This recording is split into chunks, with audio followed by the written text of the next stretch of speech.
पुष्पा सिर्फ एक नाम नहीं है। ফাইনালি পুষ্পা টুর অফিসিয়াল ট্রেইলার ইউটিউবে চলে এসেছে। এবার বক্স অফিস হিট করতে চলেছে এই পুষ্পা টু মুভি। পুষ্পা টুর অফিসিয়াল ট্রেইলার ইউটিউবে আপলোড করা হয়। ভাই মাত্র 2 সপ্তাহের মধ্যে এই ট্রেইলারের ভিউ হয় 83 মিলিয়ন ভিউ।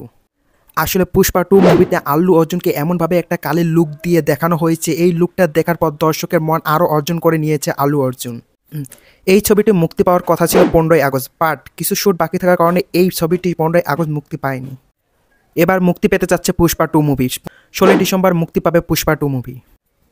সবচেয়ে খুশির খবর হচ্ছে এই ছবিটি বিভিন্ন ভাষায় মুক্তি পেতে যাচ্ছে। নাম্বার 1 রয়েছে বাংলা ভাষায় মুক্তি পাবে এই ছবিটি, 2 নাম্বার হচ্ছে হিন্দি ভাষায় মুক্তি পাবে, 3 নাম্বার হচ্ছে তেলুগু ভাষায় মুক্তি পাবে, 4 নাম্বার হচ্ছে আরও বিভিন্ন ভাষায় এই ছবিটি মুক্তি পাবে।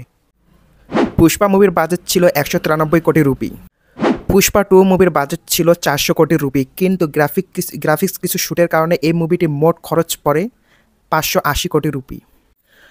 পুষ্পা টু মুভিতে আপনারা দেখতে পারবেন যে আল্লু অর্জুনকে কালি সেজে একটা গানের শ্যুট নেওয়া হয়েছে। এই গানের শ্যুটে খরচ হয়েছে 60 কোটি টাকা, কিন্তু মুভিতে মোট 580 কোটি রুপি খরচ হলো। মুক্তির আগে এই মুভিটি অর্জন করে, মানে এই মুভিটির আয় হচ্ছে 1000 কোটি রুপি।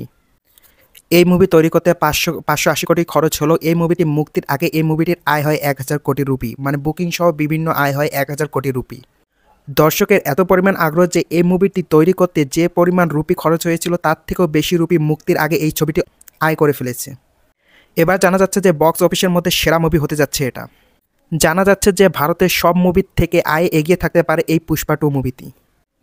সো গাইস, আজকের ভিডিওটি এই পর্যন্তই, এবং আপনারা মোবাইল ফোনের মাধ্যমে কীভাবে পুষ্পা টু মুভিটি দেখবেন এটার একটা ভিডিও আমি আপলোড দিয়ে দেবো। আপনারা যদি আমার চ্যানেলে নতুন হয়ে থাকে চ্যানেল সাবস্ক্রাইব করে রাখবেন। ভিডিওর মাধ্যমে আমি আপনাদের জানিয়ে দেবো কীভাবে আপনারা পুষ্পা টু মুভিটি মোবাইল ফোনের মাধ্যমে দেখতে পারবেন।